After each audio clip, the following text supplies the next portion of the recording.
come forward, which he did in the beginning. But then I think once he felt the presence and the distance, what I've been working on, he went back.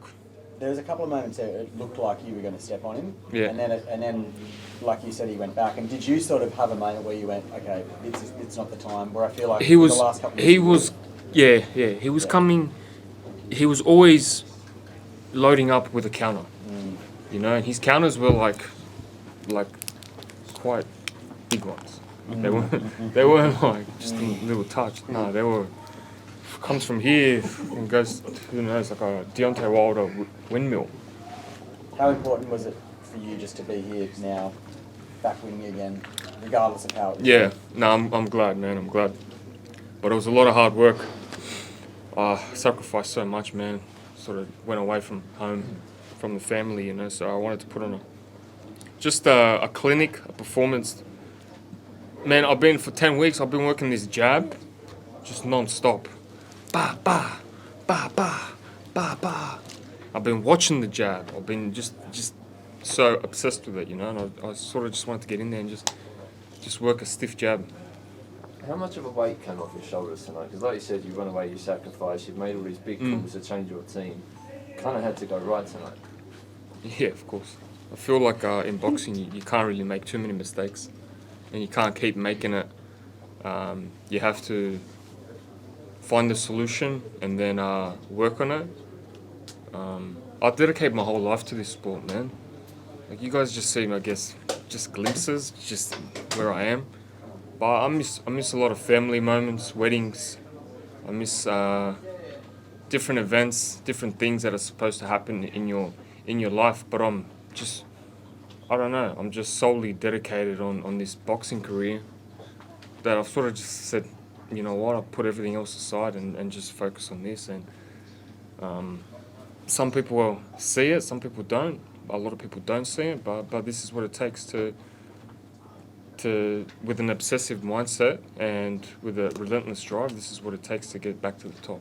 Has the outcome taken a weight off your shoulders? No, I still want to get back to where I want to be, and it's be with the big boys. Can you talk a little bit, please, about, I guess, the benefits you felt from the changes you've made tonight? It was just, look, my team that are stuck by me throughout my whole career, it wasn't like they did anything wrong. It was just I needed a change in my career.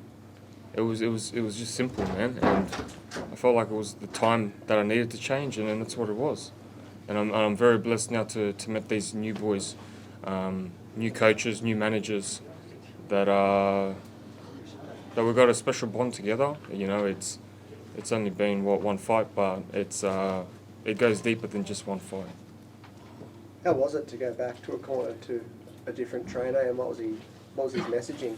Yeah, everything was different, you know, from the warm-up to the whole thing. So it was something that I had to adapt, you know. I've been with my previous guys my whole life. You know, it wasn't like a small change, it was a big change. From my hand wraps, from my warm-up, from the time I get to the backstage, from my press conferences, to the people that are picking me up, to the faces I see, to the people I communicate with. It's a whole different change. And of course I feel like maybe it takes 1-2 fights to adapt.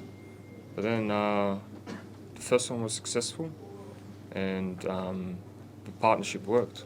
Timmy, we spent like years now talking about the next big fight. I just wonder what the next 18 months looks like in your mind in terms of, is it a slow, gradual build-up back to those big fights, or if you got offered a big one tomorrow, would you take it? You know me. I've always shot for the stars, no matter what. Like I remember the boys were mentioning something about like Xander Zayas.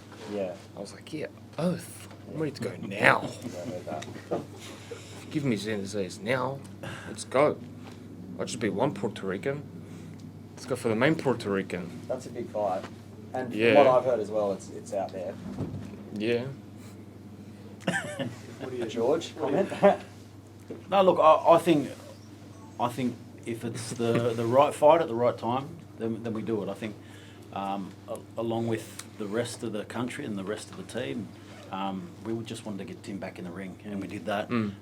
And we saw where he's at, what he's got, and I think he's ready for anyone at any time. I've always got 100% belief in Tim and the team, and if that's the fight that he wants, then that's the fight that we'll work towards. That's one thing that we always do, is whatever he wants, we make it happen. So he shoots for the stars, and we take him straight to the stars.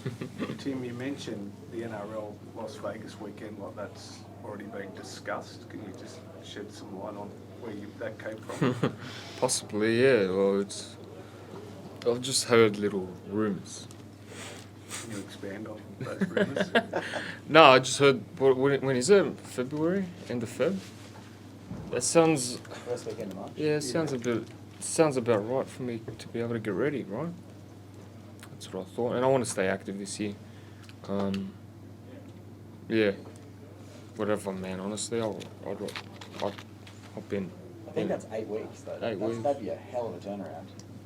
Aren't you supposed to be on a holiday with Alex? I Yeah, don't know about 8 weeks. we'll see. How quickly do you want to go back to Miami and get back into training? Man, I just spent 10 weeks there. Yeah. I've only been 1 week at home, so maybe a week or two with my wife would be nice. No, I was just saying, if you're wanting to and then fight I'll again go. in Yeah, February, and then I'll go after that. Yeah. Sorry, babe. Can you give us some of the feedback Pedro's given to you tonight? Eso. Whatever that means. No, I haven't really spoken to him, but he said, good job. It was a clinical work, you know? What does it mean? Ash, It's like, oh, how do I say it? Like, it's like, oh, like, that's it. Like, Oh, right. You- you Because think- every time I hit someone in sparring and stuff like that, it's just like, eso. yeah, it's like, that's it. Yeah. Eso. that makes sense. That's my new word, That's yeah, it. eso.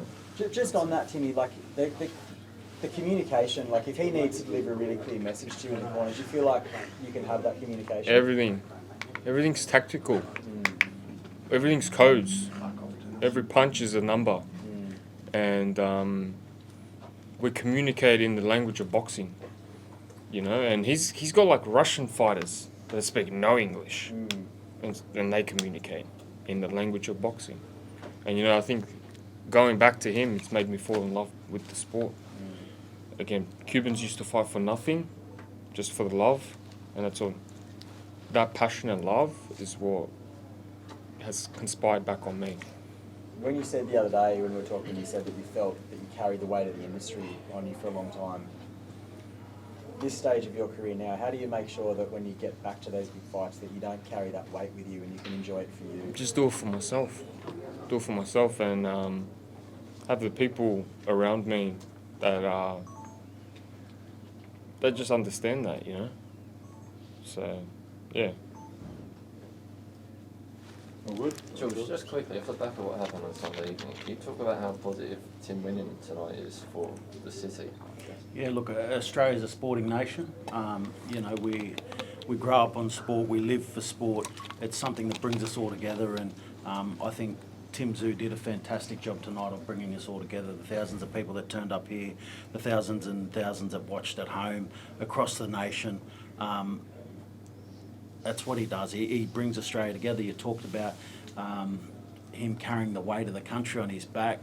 When Tim Tszyu's doing well, Australian boxing is doing very, very well, and that's how it's been for a number of years. And it's an absolute credit to him. And you know, Tim Tszyu's back. Tim Tszyu's back doing what Tim Tszyu does, and it's great for everybody else involved tonight too. I know Tim has to put stuff like that to the back of his mind, but can you talk about how much that's been on your mind since that happened? Given tonight and everything. Yeah, look, I think for what happened on Sunday, I think for everyone in Australia, it's not something that happens in this country. I think it was an absolute shock for everyone, and I think for everyone, I think most people here live in Sydney, so it's not something that we see and not something that we're used to. So it was a big shock, I think, to everyone, and the fact that all of the fighters tonight were able to go through what they did with that in the back of the mind. It might have been in the back of the mind for some, it might not be for others, but for all of them to go through that and to be able to still go out and do the performances that they did tonight, because I think everybody on this card tonight put in a fantastic performance, and Tim Tszyu topped it off. Just one more, Timmy. Your ring IQ tonight I thought was really evident. Like the way you're able to cut off the ring, apply pressure, and fight really smart. Probably been an underrated part of your career. Like for you, was it important to reconnect with that a little bit as well? Yeah, connect back with my boxing skills rather than my boxing physique. You know, everything used to be back in the Dennis Hogan days. Remember those days? I used to just steamroll everyone. Not through skill, but just through just relentlessness, you know? Sort of got into this Terminator mode. That's what I used to call it. I sort of need to know when to put that Terminator mode on and also know when I can be slick and box and use a variety of skills. Thanks, everyone. So, Timmy, what the next few weeks look like for you? The next, say, 2 weeks? I'm going to Iceland. Iceland? You're going to hang out Carringbar, Yeah. yeah, Yeah. with your beautiful wife. Of course, but we're going overseas Walking somewhere. dog. We're going overseas. You are? Mm. Awesome. Mm.